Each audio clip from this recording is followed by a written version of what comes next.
Bonjour à toutes et à tous, bienvenue à bord des Étoiles du droit et de l'innovation, le podcast qui vous propulse dans l'univers juridique de demain. Je suis Quentin Ramaget, juriste en droit des sociétés, LegalOps et fondateur de Legal Jedi.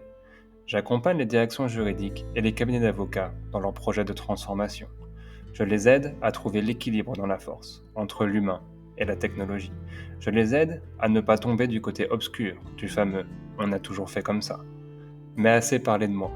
Si vous êtes ici, c'est surtout que vous voulez entendre l'histoire de ces véritables aventuriers et visionnaires du droit. Ils nous viennent des quatre coins de la galaxie juridique. Ils sont juristes, avocats, notaires, éditeurs de Legal Tech, entrepreneurs, mais surtout passionnés. Dans ce podcast, vous découvrirez des échanges captivants avec ces pionniers qui, comme nous, croient en un droit plus moderne, plus clair et surtout plus accessible. Alors embarquez avec moi à la rencontre de ces esprits révolutionnaires qui redéfinissent les contours de nos professions. Bonne écoute. Eh bien, bonjour Steve. Merci beaucoup d'avoir accepté l'invitation de passer dans le podcast Les Étoiles du droit et de l'innovation. Je suis vraiment content que tu sois là. On s'est rencontrés il y a plusieurs mois maintenant et t'avoir avec nous aujourd'hui pour parler de LegalOps, c'est un grand plaisir. Et comme tout le monde, la première question, qui es-tu, d'où viens-tu et comment es-tu arrivé dans la grande famille des LegalOps? Bonjour Quentin, merci pour ton invitation dans un premier temps. Effectivement, on s'est rencontrés il y a quelques mois au Salon de la transformation du droit et on avait pas mal échangé et je pense partagé de visions communes sur les legal operations. Mon parcours, écoute, il est assez classique au final, hein. J'ai commencé ma carrière de manière assez traditionnelle en cabinet d'avocat, spécialisé en droit des affaires et en sciences de la vie. Très vite, je me suis retrouvé à traiter des dossiers complexes, enfin dans des secteurs très réglementés, avec une exigence énorme sur la rigueur et la réactivité.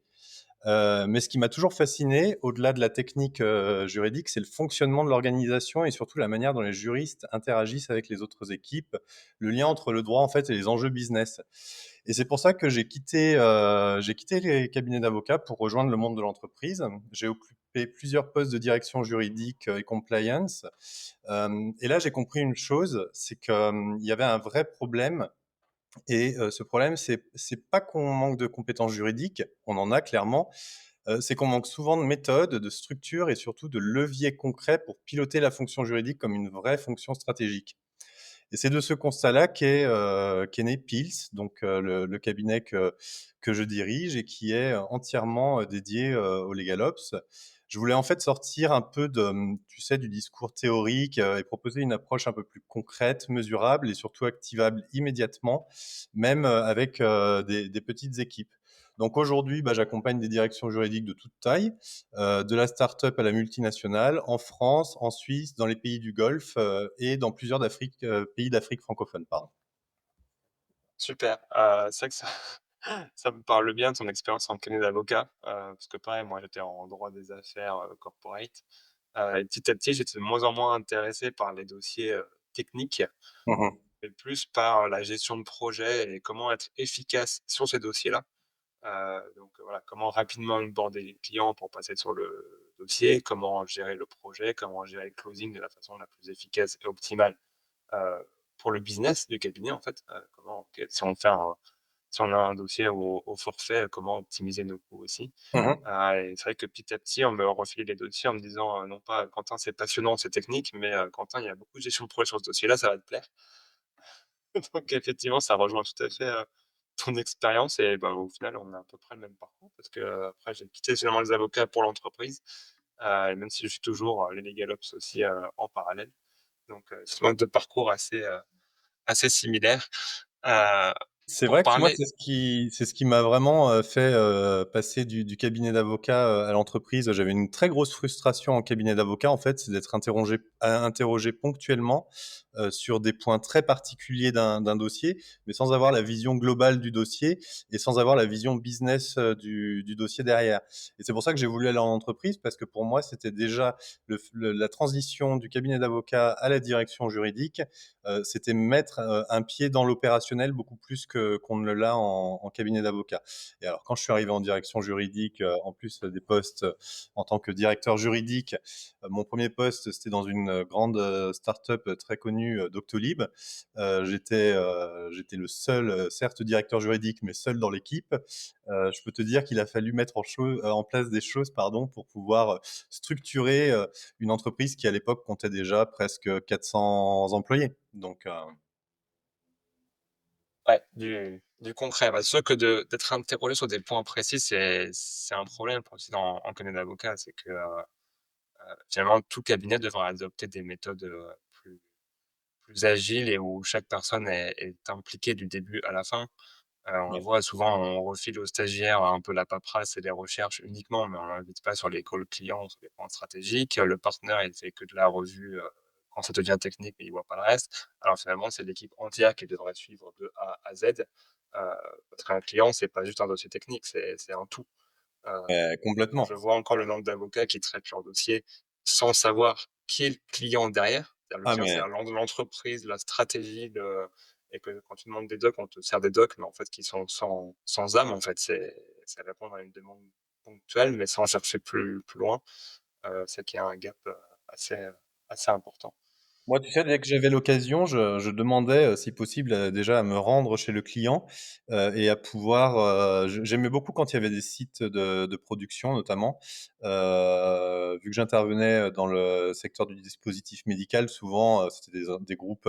On n'est pas sur des gros groupes comme au niveau pharmaceutique, on est plus sur des PME, PMI. Et j'adorais pouvoir aller voir le client sur place, qu'il me fasse visiter aussi bien les chaînes de production que les bureaux. Enfin voilà, pour moi, c'était hyper important de comprendre réellement leur façon de travailler, ce qu'ils faisaient. J'ai même eu l'occasion d'assister à des poses de prothèses en live au bloc opératoire grâce à mes clients. Donc j'avais vraiment ce besoin, tu vois, de comprendre comment les choses fonctionnaient, les contraintes qu'ils avaient, les pures contraintes opérationnelles, hein, je parle pas des contraintes juridiques, mais pour voir comment ça se ressentait après sur les fonctions dites, et je vais employer un gros mot, support de l'entreprise, euh, puisque elles sont encore beaucoup vues comme ça malheureusement. Mais ouais, j'avais vraiment besoin de ça. Ah non, mais c'est sûr et ça rejoint tout à fait ce que dit et répète souvent, Gilles de Sorbet qui est, manager de transition juridique et qui a Ouais, un amour du contrat et qui dit toujours que voilà, dans toutes ses expériences, il a toujours fait en sorte que les juristes aillent sur le terrain, heu, à l'usine. C'est-à-dire que, comme il le dit, rédiger un contrat, pour dans l'industrie, rédiger des contrats dans l'industrie, si tu vas pas au moins passer une journée auprès des mecs, à l'usine, qui fabriquent, qui conçoivent ou que sais-je, comment tu peux rédiger un bon contrat, sécurisé, si tu as pas conscience de ce qu'il y a derrière, en fait? bien sûr. C'est impensable et Je partage complètement son point de vue et son analyse, et bien souvent on se commente l'un et l'autre sur différents posts LinkedIn, et on est assez alignés, je pense, sur la façon de voir les choses et sur le fait de sortir de la direction juridique, très clairement. donc te voilà, LegalOps, un mot Exact. encore, à la fois connu et peu connu, Mhm. dans le sens où il y en a quand même heureusement de plus en plus, en France, et en Europe et en même temps, je dirais aussi un peu inconnu dans le sens où il y a pas encore de définition, très claire. On est encore un petit peu, en tout cas en France, en train de chercher, de se l'approprier parce que voilà, ça vient des États-Unis, heu, les GALOPS, et voilà, je pense qu'il faut un petit temps d'appropriation de ce concept, qu'est le LegalOps pour en faire, voilà, qu'est-ce que le LegalOps à la française? Heu et donc pour toi aujourd'hui, c'est quoi un LegalOps? Euh, Un LegalOps, enfin moi, ma vision des LegalOps, je vais la concentrer sur la France parce que je pense que c'est important. Elle est déjà plutôt bien définie et même très bien définie outre-Atlantique, dans les pays anglo-saxons majoritairement. Pour moi, les LegalOps, c'est avant tout une façon différente de penser la fonction juridique. Euh, on est trop longtemps resté sur un modèle vertical, très technique, souvent déconnecté du terrain. Avec les LegalOps, en fait, on change complètement de posture. Il faut s'intéresser à la manière de faire du droit, à la valeur produite et à la performance de l'équipe. En fait, il ne faut pas mettre en place des outils pour mettre des outils, parce que ça ne sert strictement à rien et c'est là qu'on s'aperçoit qu'ils ne seront pas du tout utilisés. Il faut identifier ce qui ralentit, ce qui coûte du temps et ce qui freine l'impact juridique afin de construire des solutions simples, mesurables et durables. J'insiste souvent sur ces 3 points, simple, mesurable et durable, parce que si ce n'est pas le cas, on s'aperçoit que l'adoption des changements qu'on essaye d'impulser, elle ne se fait pas par les équipes. Donc pour moi, ça, c'est clairement très important.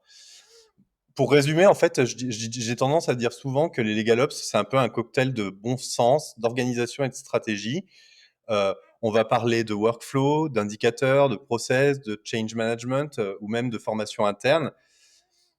Moi, c'est un peu tout ce que j'ai regroupé dans ce que je propose chez Pils.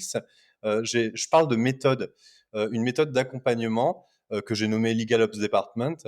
Cette méthode, en fait, elle est née de mes expériences terrain et je l'ai conçue pour qu'une direction juridique, même composée de 1, 2 ou 3 personnes, puisse lancer une transformation sans se perdre dans des grands discours ou dans des projets trop ambitieux qui ne lui correspondraient pas. Moi, ce que je fais généralement, c'est on part des irritants concrets, on choisit les bons chantiers, on agit vite et surtout on mesure l'impact parce que c'est vraiment ça qui crédibilise les LegalOps, c'est que les résultats soient visibles. Et en fait, à partir du moment où c'est visible, les gens adhèrent. C'est intéressant que tu utilises le terme de accompagnement. Moi, c'est un terme que j'utilise aussi tout le temps, notamment pour différencier un peu le légal du consultant. Ouais, Le consultant, on voit très bien, limite on est devenu un cliché parfois. Le consultant, effectivement, souvent on l'imagine arriver avec des grandes théories, qui sort, à la fin un compte rendu en PowerPoint, rempli de termes techniques, de beaux schémas et tout le tralala, qui envoie sa facture évidemment et qui s'en va. Heu, qui te dit que tu fais mal les choses, que dans son PowerPoint, il y a la clé du succès, mais c'est tout. Le LegalOps, il accompagne, heu, c'est-à-dire qu'il est aux côtés de la direction juridique, il la comprend, du moins il cherche à la comprendre, à s'imprégner de comment elle fonctionne. Donc du coup, ça lui permet de, à quel que soit le secteur d'activité, de s'imprégner et ensuite d'accompagner, concrètement. Comme tu dis, on n'est pas là pour, faire de la théorie, pour utiliser, des grands mots et étaler un savoir, évidemment qu'il y a des compétences et des connaissances à avoir en gestion de projet, des matrices, des choses comme ça. C'est des outils bien limites sûr. qu'on peut garder pour nous, en fait. On n'a pas besoin de les mettre dans un PowerPoint et de les mettre à disposition des 3 juristes, savoir si on utilise la matrice, Eisenhower ou une autre. Oui, on peut leur montrer parce que c'est utile, mais c'est pas, un but en soi, c'est un outil, pour Exactement. convertir en action concrète. Heu, Effectivement, c'est important, je pense, de parler, d'accompagnement, plutôt que de conseil ou de consulting. Je suis assez d'accord avec toi sur la vision et moi, j'aime pas ce terme de consulting qui renvoie à quelque chose d'assez négatif pour moi et dans l'esprit de beaucoup, je pense aussi. Euh, le, le terme d'accompagnement, il a vraiment tout son sens pour les LegalOps. Si on veut vraiment, si on veut vraiment impacter et changer les choses au sein d'une direction juridique, tu peux pas juste te pointer comme ça, pointer les failles dire si vous faites ça, ça va fonctionner. Non, parce on est dans du changement. Et le changement, il faut forcément l'accompagner. Et il y a une chose qui pour moi est primordiale, c'est l'humain. Parce que si l'humain n'adopte pas le changement, on aura beau lui proposer tous les outils qu'on veut, derrière, ça ne fonctionnera pas. Donc l'accompagnement, il est là. Il est vraiment sur de la psychologie, sur, sur comment les gens perçoivent le changement, comment ils sont prêts à procéder à ce changement. Ça, c'est vraiment quelque chose primordial, pardon, et, euh, et qui fait que qu'on est sur un bon accompagnement en legal operations. Effectivement, il y a le fameux triptyque, Human Process Tech. C'est pas pour rien Exact. que Human est en C'est premier. en premier, bien sûr. Et je le répète souvent, c'est pas les 3 dans n'importe quel ordre. S'ils ont été mis dans cet ordre-là, c'est pas pour rien. Et si on change d'ordre, ça ne fonctionne pas. Parce que si on met la tech avant les process, on va finalement faire du cache-misère en mettant des outils sans régler le cœur de problème qui est les process, les façons de travailler. Pareil, si on change les process, mais sans changer les personnes, elles adopteront pas les nouvelles façons de faire, comme tu dis.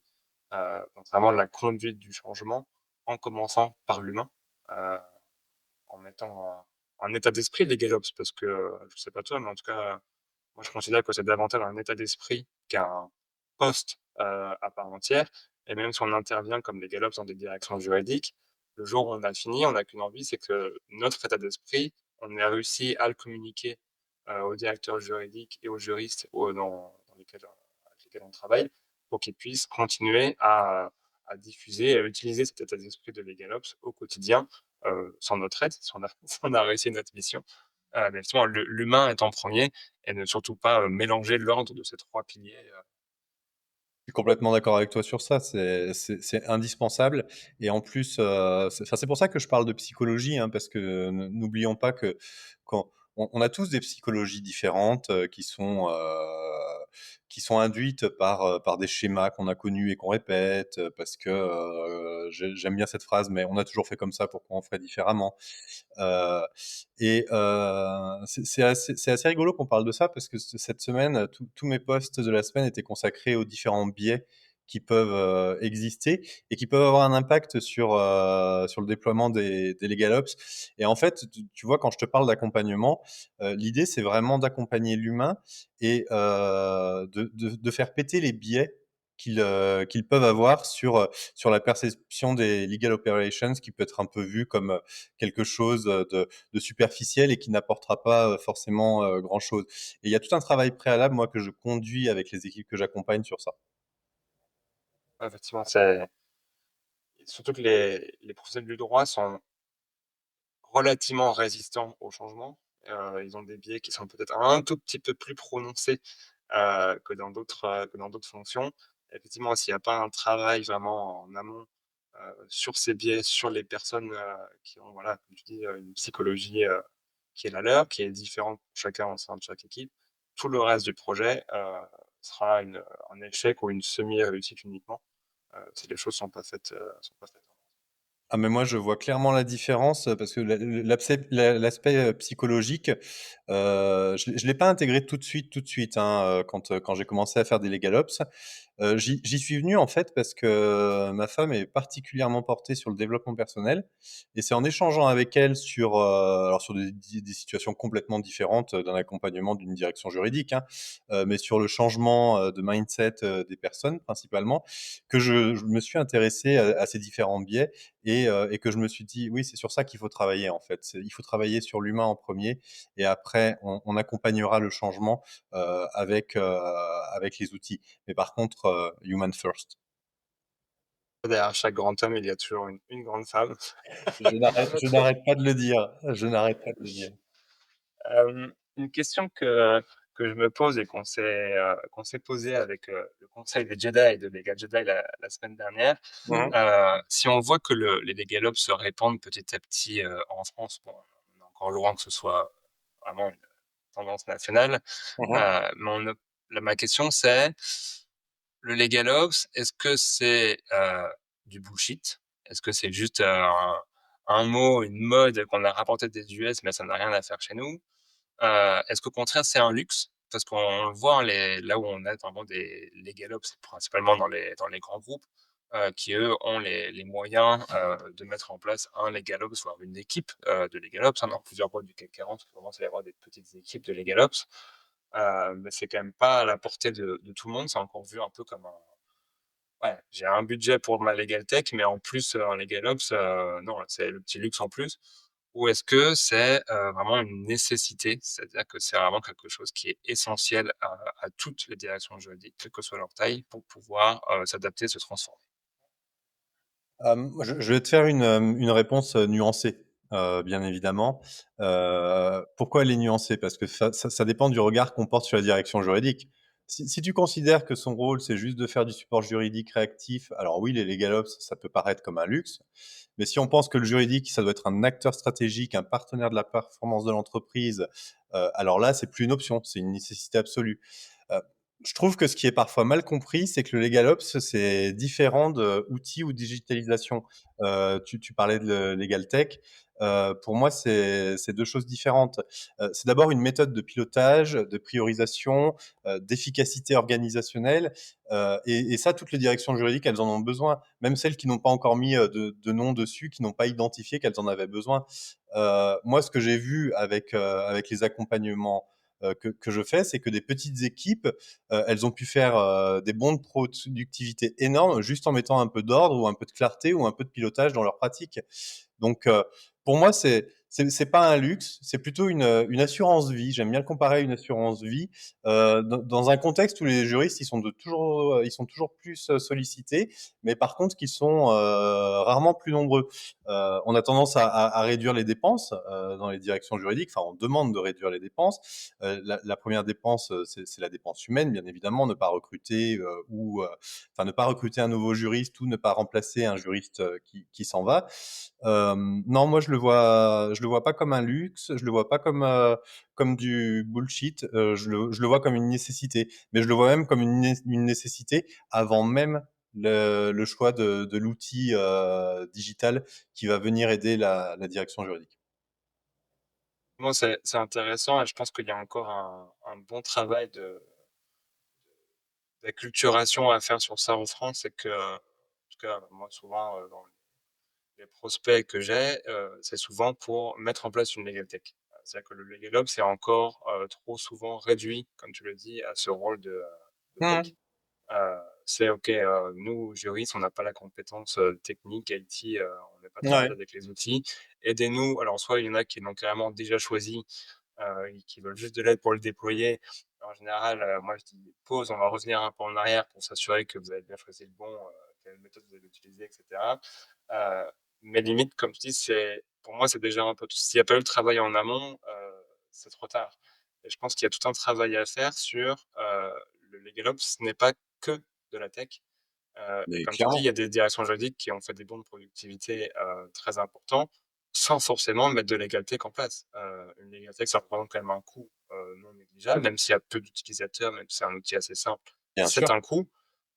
Juste se réorganiser, revoir ses façons de travailler, faire avec les moyens du bord, c'est un terme que j'aime bien, parce qu'on est équipé quand même, toute direction juridique a un environnement Microsoft ou Google, que sais-je, avec des outils qui sont dedans. Généralement, les boîtes payent l'abonnement de Microsoft Entreprise, qui en plus est plutôt bien garni.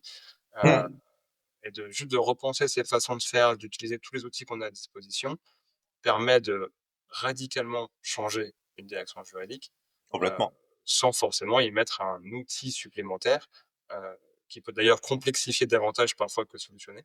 Mmh. À Je suis vouloir d'accord. empiler des outils en pensant là juste se digitaliser parce qu'il faut être moderne, bah, on peut complexifier plus que de simplifier les choses. Donc, non, c'est essentiel. Bah, moi, je suis complètement aligné avec ça parce que quand je sais plus où je lisais ça l'autre jour. Je crois que la suite Microsoft Office, enfin 365 maintenant, elle est utilisée majoritairement dans le milieu professionnel à 10% de ce qu'elle pourrait, de ce qu'elle peut l'être. Donc, il reste 90%. Et, euh, et quand j'entends les galops, automatisation, tout ça, mais déjà avec Microsoft, on peut faire de l'automatisation. Il n'y a pas besoin d'aller chercher des outils en plus. Ça me fait penser à deux anecdotes, là, ce que tu viens de dire. C'est un client que j'ai accompagné, pareil, LegalTech, déjà choisi, aide-nous à l'implémenter, machin. Bon, accompagnement. Au bout de 6 mois, la solution n'est pas la bonne. Bon, on a payé un mois d'abonnement, on a résilié. Ils s'en sont pas servis. Je dis, il faut faire les choses différemment. Est-ce qu'on partirait pas sur des LegalOps déjà dans un premier temps? Non, on veut absolument un outil, un CLM, c'est impératif. Ok. Bon bah choisissez-nous. Non, c'est pas choisissez-nous. C'est on va d'abord procéder par questionnaire. Chaque personne de l'équipe va répondre au questionnaire. Après, on va bâtir un cahier des charges à partir de ça, mais on va le bâtir ensemble, on va le co-construire parce que ce sont vos besoins, c'est pas les miens. Les miens peuvent être différents des vôtres. Et après, à partir de ça, on ira voir les éditeurs et on verra ce qui correspond le mieux à vos besoins. Si tu veux, c'est une façon de repenser la chose. Ils sur leur premier outil, ils avaient sélectionné trois éditeurs de CLM, et puis, bah, ils ont pris celui qui paraissait le mieux, qui rentrait dans leur budget, qui était, voilà, et au final, 1 an d'inutilisation, 20 000 € d'abonnement, payés, inutilement. C'est dommage. C'est sûr que, les étapes que tu décris sont importantes. C'est, identification du besoin. Alors, Bien sûr, questionnaire, interview, c'est là qu'on se rend compte vraiment du besoin. Parce que mais parfois, clairement. on voit encore, voilà, des directions juridiques où c'est le directeur juridique qui prend le lead sur le projet. Heu, il consulte pas les équipes. Heu, il te dit: «OK, merci de m'aider à choisir une legal tech ou de mettre en place celle-ci».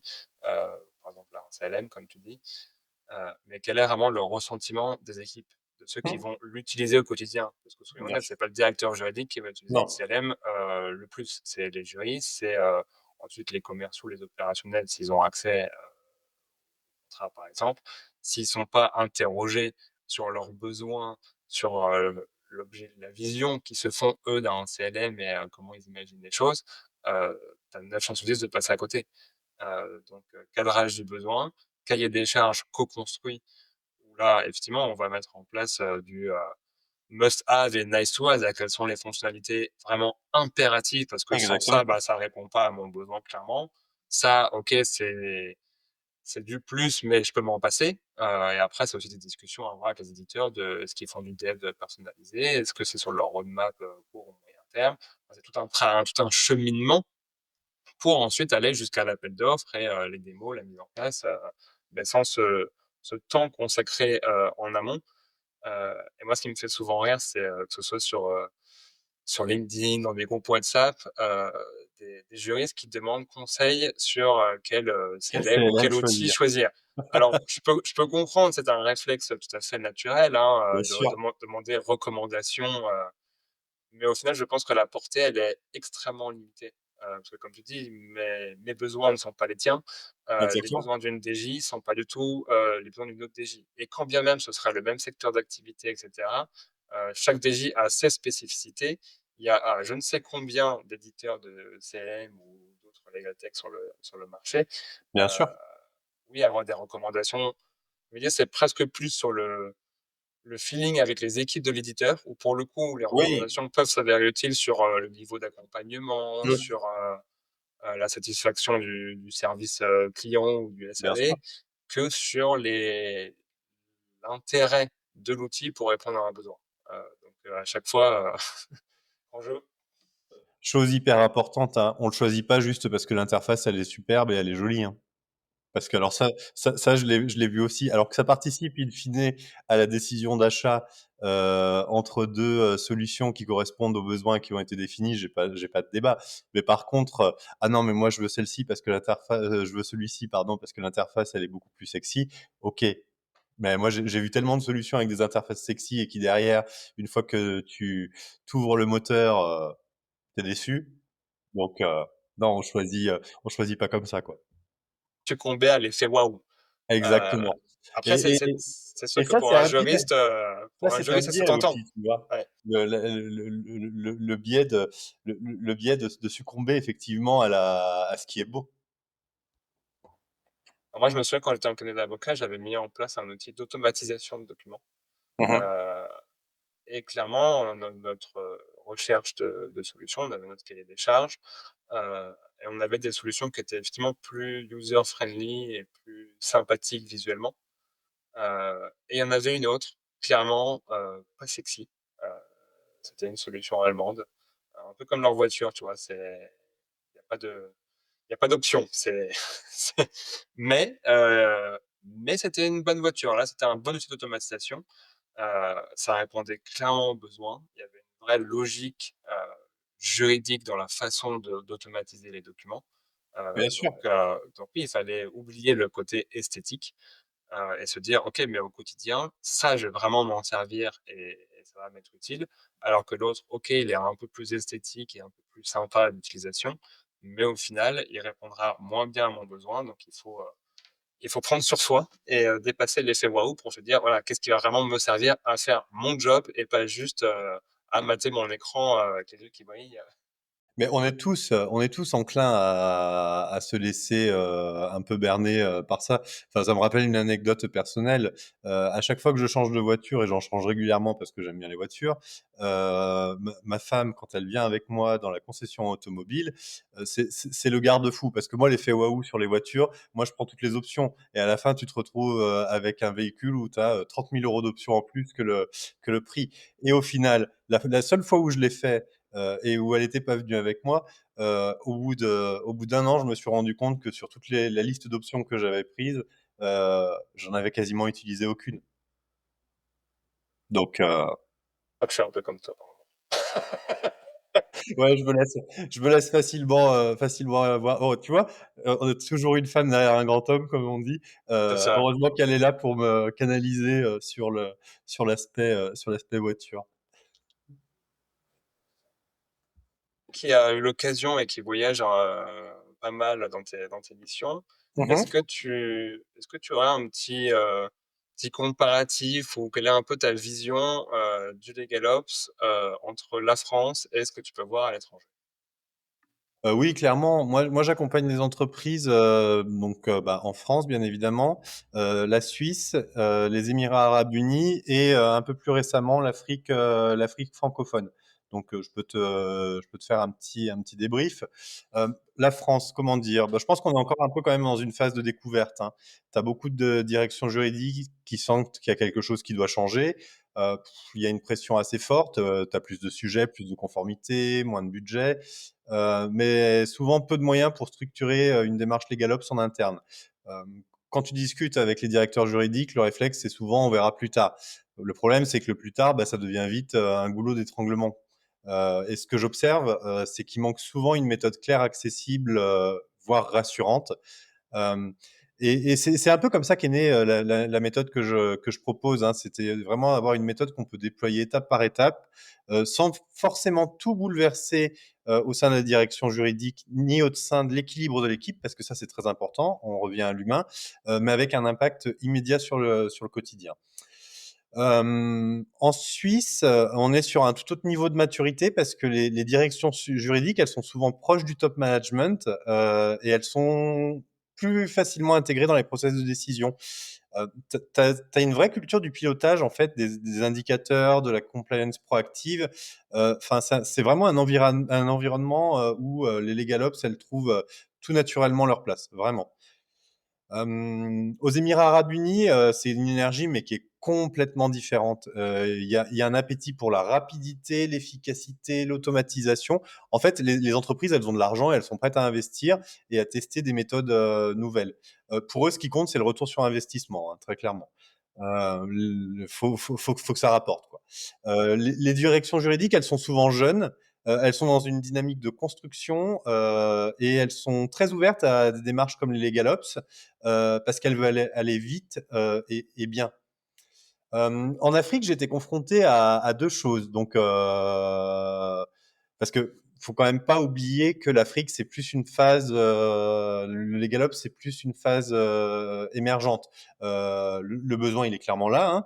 On rencontre, des directions juridiques débordées, qui sont pas forcément structurées, qui gèrent, tout à la main, sans outils, sans tableau, enfin voilà. Et pourtant, tu vois, avec quelques actions bien ciblées, ben, on arrive à des résultats, spectaculaires. Et puis, j'ai rencontré aussi en Afrique des directions juridiques de groupes, de groupes européens, qui sont implantés en Afrique et où j'ai été ultra, mais ultra surpris de l'avancée, en matière de LegalOps. Juste avant toi, j'étais avec un client qui me montrait les KPI, les tableaux de KPI qu'il a mis au sein de sa direction juridique. Franchement, si toutes les directions juridiques en France, étaient comme ça, ce serait déjà top. Bon, à sa décharge, il vient d'un grand groupe, suisse, donc il y a quand même cette volonté de suivre, de traquer. Mais voilà, c'est un peu le panorama que je dresserais. La France, on est encore un peu en phase de découverte. La Suisse, ça a bien pris parce que, comme je te le disais, proche du process de décision et de management. Émirats arabes unis, il faut que ça aille vite. On a l'argent et il faut que ça fonctionne. Et l'Afrique, les deux. un peu, c'est émergent, mais tu as quand même des entreprises qui ont déjà pris le virage des Legal Ops. Super, beau panorama. Effectivement, c'est toujours intéressant de comparer un petit peu ce qui se passe, à droite et à gauche. Par exemple, au Luxembourg, nous sommes officiellement, en tout cas d'après mes recherches poussées dans LinkedIn, 2 Legal Ops sur le territoire national. Heu, donc c'est relativement limité. Alors après, on dit toujours: «Oui, mais il y en a qui font des Legal Ops sans le savoir». Heu, non, clairement, je crois qu'on est encore à quelques années-lumière, de ça. On voit petit à petit des pseudo-rôles de Legal Ops en cabinet d'avocat, parce que, bah, eux aussi doivent répondre à un, j'ai envie de dire, c'est la contrepartie de l'évolution des directions juridiques. C'est-à-dire qu'aujourd'hui, si les directions juridiques se modernisent, évoluent, deviennent de plus en plus efficaces, les cabinets de conseil doivent suivre.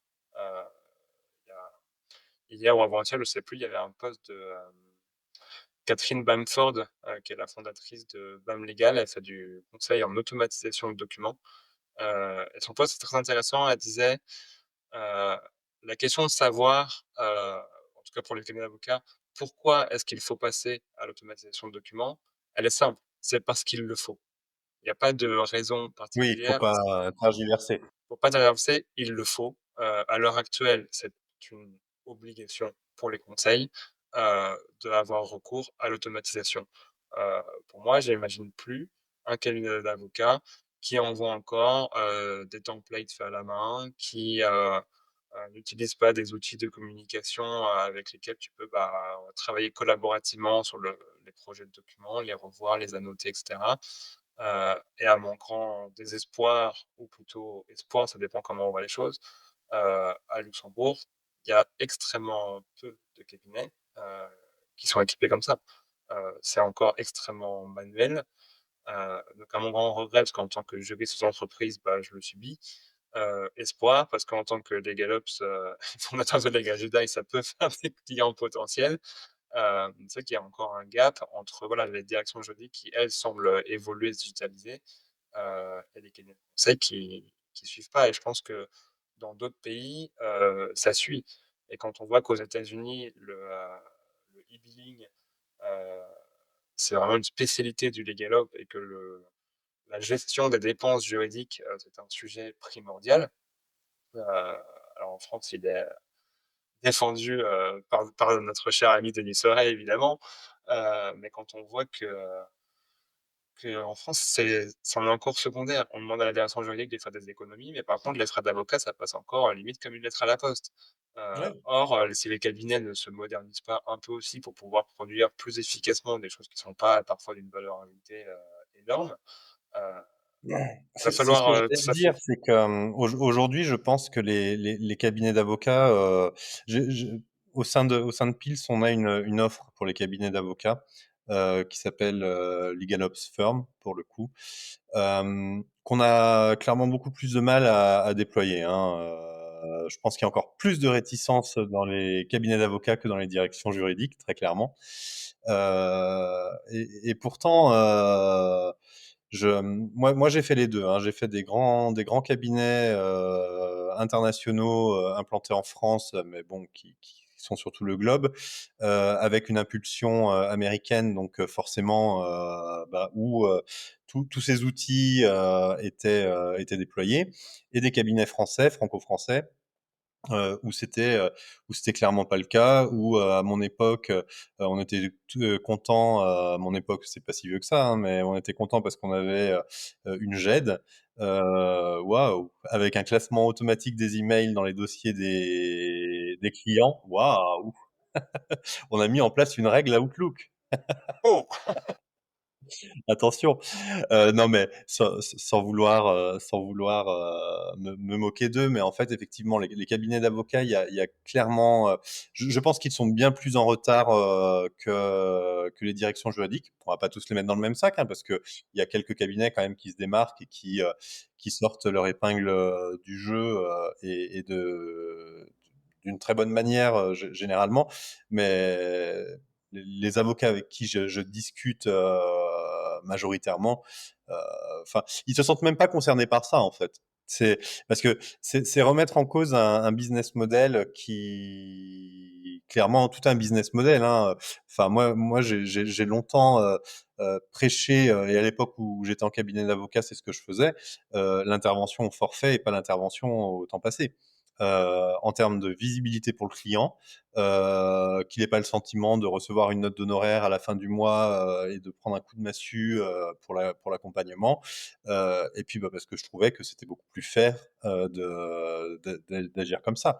Et aujourd'hui, la difficulté, à mon avis, elle se situe ici. C'est-à-dire comment repenser la rémunération de l'avocat et comment repenser surtout les modalités de facturation des avocats. C'est ce que je te dis. Moi, je me souviens quand j'étais en cabinet d'avocat, on avait mis en place, donc j'avais des problèmes d'outils d'automatisation de documents, donc, et on avait un très gros client qui nous contactait quasiment tous les mois pour le même genre d'opération. C'était des augmentations de capital en chaîne. Donc on descendait toute la chaîne de contrôle avec du cash qui circule. Donc, grosso modo, la même opération. Alors, parfois, c'était des apports en nature, parfois en numéraire. Et chaque mois, on recommençait estimation des honoraires, même si à la fin, c'était au temps passé, il y avait une estimation du budget, qui était grosso modo la même, mais on passait quand même du temps à réestimer un budget, à le faire valider. On faisait les docs en mode copier-coller de la fois précédente, en faisant attention de bien changer toutes les dates et tous les chiffres. Une fois sur deux, il y avait des erreurs. Et quand on a l'outil d'automatisation, la première chose que j'ai fait, c'est dans mon coin, j'ai paramétré l'automatisation pour ce client-là. Donc en plus, il y avait du coup très peu de variables parce que l'actionnaire de chaque société était connu, toutes les données des entreprises et des sociétés étaient connues. À part les dates et les chiffres, c'est les seules variables. J'ai montré ça à l'associé en disant, regarde, j'ai automatisé les opérations pour tel client, ce qui fait qu'en à peu près 2 minutes 30 chrono, j'avais tous mes documents, mes actes notariés, mes procurations, mes déclarations de bénéficiaires effectifs, enfin, vraiment mon paquet de documents en à peu près 2 minutes. Relecture à 4 yeux oblige pour le process interne, très bien. On revoit uniquement le questionnaire avec la partie variable. Le reste, il est figé. On s'est mis d'accord sur un template qui a été validé en interne par le client. Ça ne bouge plus puisque c'est automatisé. Donc on arrête de dire à chaque fois, ah tiens, je déplacerai bien la virgule de là à là parce que c'est plus joli. Et en fait, ça l'a perturbé, l'associé. Parce que c'était une remise en cause, comme tu dis, du business model. Sa première question, c'est, mais du coup, comment on facture? Bah, on facture différemment. C'est-à-dire qu'on arrête de se prendre la tête chaque mois à renégocier un budget. C'est un forfait. C'est un forfait, voilà, chaîne d'augmentation de capital. C'est X chaque mois où ça se produit. On va le facturer moins cher qu'on le fait actuellement au temps passé. Le client sera content, voilà, content de sa fidélité de revenir vers nous tous les mois pour la même chose. Et nous, nos marges sont augmentées parce que en termes de temps passé, bah, c'est minime. Donc, c'est vraiment du gagnant-gagnant. Pour les juristes ou les avocats qui travaillent dans le cabinet, c'est aussi quand même un peu plus valorisant de se dire, bah, je vais pas arrêter de passer des heures à copier-coller des documents et à mettre des chiffres sur Word. Je vais pas me concentrer sur d'autres dossiers plus techniques, là où il faut réfléchir, là où j'ai pas pu automatiser justement. Mais finalement, ça avait... Et au final, on l'a jamais fait.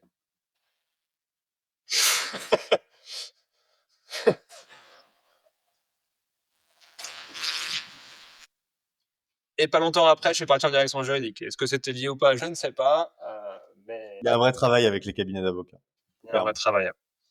Donc si nous écoute, on vous aime beaucoup, et on est Ah prêt bah oui, on est prêt mais on à est prêt vous à vous aider, accompagner sur ça. clairement. Et surtout que comme on dit, je pense qu'il va y avoir une pression quand même croissante. Plus les directions juridiques vont évoluer et se moderniser, plus elles vont en attendre autant, de leurs conseils. On ne pourra pas avoir, Bien sûr. à terme un gap, trop important entre les conseils et les directions juridiques. Je suis complètement aligné avec toi sur ça, hein. C'est qu'au bout d'un moment, heu, tu peux pas, tu ne peux pas rester comme tu es quand tes clients évoluent. Et c'est ce qui est clairement en train d'arriver, ne serait-ce qu'avec les legal operations, avec l'intelligence artificielle. enfin là, depuis 2-3 ans, il y a quand même un grand bouleversement de la fonction juridique, de la manière de traiter le juridique en entreprise, et clairement les cabinets d'avocats doivent suivre la tendance. Maintenant, je voudrais bien, si tu veux, revenir sur quelque chose que tu as dit tout à l'heure. On parlait justement de Microsoft, enfin de la suite Microsoft qui est utilisée à 10 à peu près en moyenne. Heu, Quelque chose que je dis souvent, c'est que voilà, il y a pas besoin de mettre en place des nouveaux outils ou de partir sur des grands projets, heu, pour transformer une direction juridique. Il y a énormément de petites actions, toutes simples, comme je disais, une règle à Outlook, pour certains, c'est beaucoup, mais ça peut faire gagner des minutes et des minutes et des minutes. Bien sûr. Moi, je partageais il y a pas très longtemps sur LinkedIn une astuce pour planifier une réunion. Moi, c'est le truc qui m'en fout de se dire: «Ah OK, il faut qu'on fasse une réunion sur tel sujet». On envoie un email avec la liste des créneaux, en bullet point et dans les réponses, chacun y va à sa manière. Il y en a qui vont te confirmer dans l'email, il y en a qui vont rayer là où ils sont dispo, il y en a qui vont mettre de la couleur dans l'email qui est partie tout en dessous dans la chaîne. Heu et ben, ça, c'est facilement 1 heure, de perdu, Ah heu, clairement. pour tout le monde, pour planifier une réunion qui au final va peut-être durer qu'une demi-heure et qui peut-être va servir à rien. Alors qu'il y a un truc tout simple qui s'appelle le sondage de planification ou le Ouais, scheduling poll pour ceux qui ont la ils appellent version, ça poll anglaise. meeting en anglais. C'est ça, qui permet dans un email de mettre un sondage, où on met plusieurs créneaux possibles de réunion.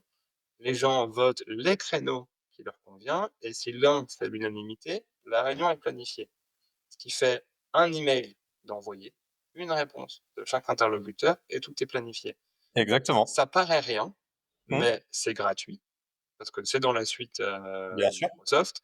C'est extrêmement facile d'apprendre à s'en servir et c'est 1 heure fois, ou même allez, on va dire une demi-heure de temps, fois le nombre de personnes concernées par la réunion, bah, ça fait on chiffre vite en heures de gagné. Selon la rémunération de chacun, ça représente des sommes, loin d'être négligeables. Tout ça pour, voilà, planifier une Clairement. réunion. Qui n'est pas en soi une tâche à forte valeur ajoutée, hein, rappelons-le quand même. En plus, Juste trouver le créneau pour la réunion.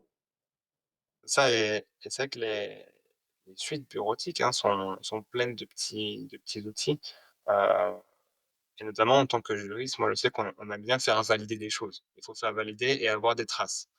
Heu, donc effectivement, les écrits restent, les paroles s'envolent, donc le juriste va préférer l'email au coup de fil, quand il va avoir une trace. Bien sûr. Mais toujours pour rester dans le Microsoft, parce que bon, c'est ce que j'utilise et pas la suite Google. Il y a un truc dans Teams et dans la suite, hein, qui s'appelle, les approvals ou les approbations, qui permet de créer des workflows tout simples, parfois même de faire valider un doc. Quand on a un doc sur SharePoint, Bien dans sûr. les 3 petits points, il y a un request approval, qui permet de soumettre le document pour validation à une ou plusieurs personnes. Heu et au moins, bah, l'email, il part tout seul. Ça envoie une requête, de relecture d'un document. La personne le relit, valide ou ne valide pas et il y a une trace. Donc en termes de preuves, en cas d'audit, de contrôle ou que sais-je, c'est parfaitement, retenu. On fait quelques économies d'énergie parce que ça évite d'avoir des pièces jointes qui se perdent dans les emails, où tu as des docs et des docs qui s'accumulent et les Bien gens, ils sûr. font des forwards ou des replies en gardant les pièces jointes parce qu'on ne sait jamais. Donc tu as des mégaoctets ou des gigas qui s'accumulent et tu as ton inbox à la fin, elle est pleine, mais tu sais pas pourquoi. Donc c'est toutes ces petites choses, qui, comme tu dis, font partie des process. Donc après l'humain, c'est les process. Une fois que l'humain, on lui a fait comprendre que, voilà, il faut, faire avec les outils, que voilà. Dans la partie process, il y a toutes ces petites choses, d'ailleurs, tu le partages bien dans tous tes posts LinkedIn avec tes conseils pratiques.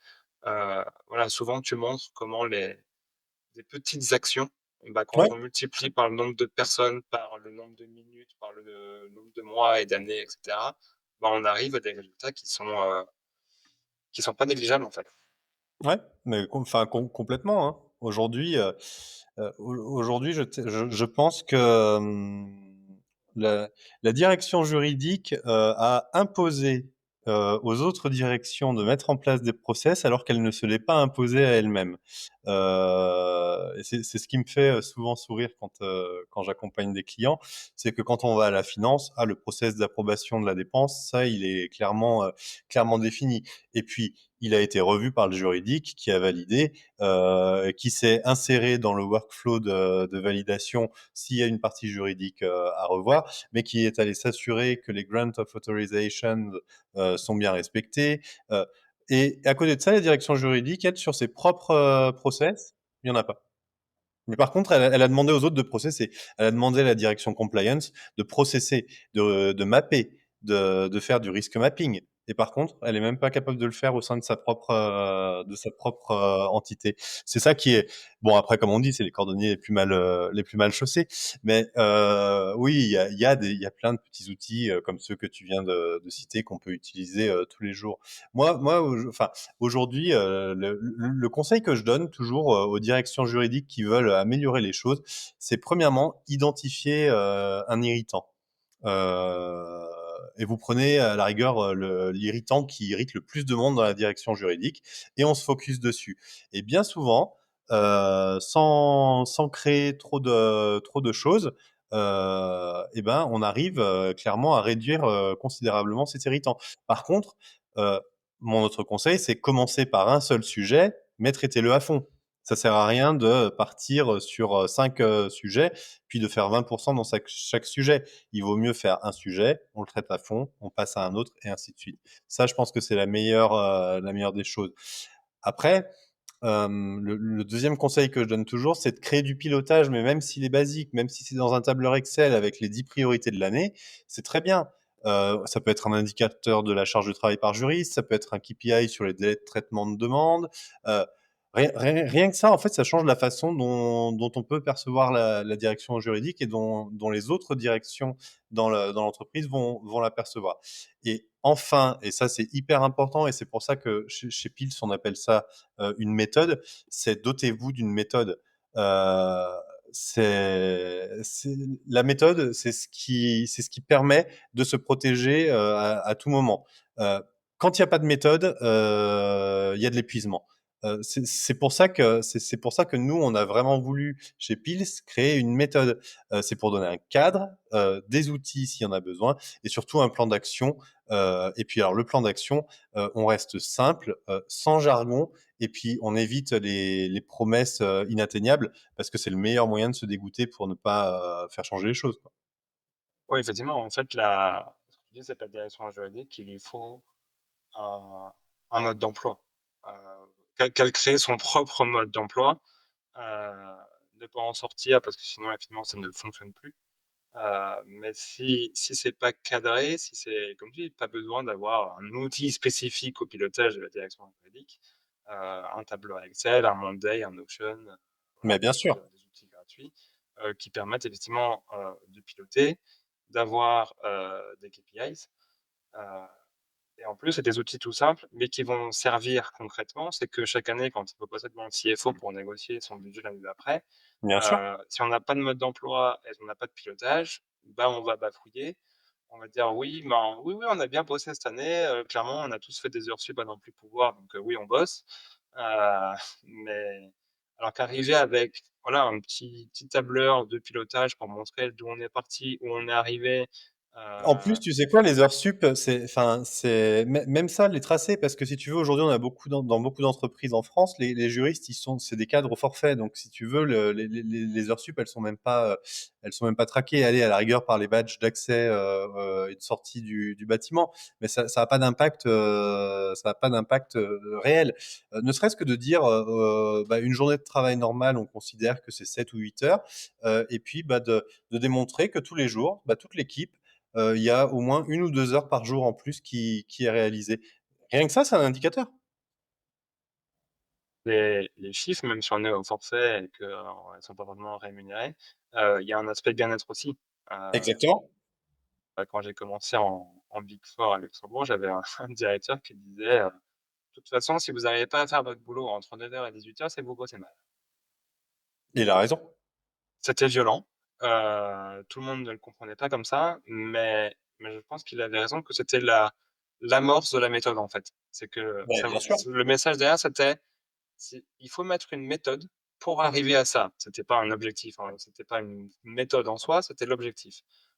Et de nous dire: «OK, mais si à 18:00 tu pas fini, tu pas rentré chez toi», et lui d'ailleurs, se barrait en général pas trop tard.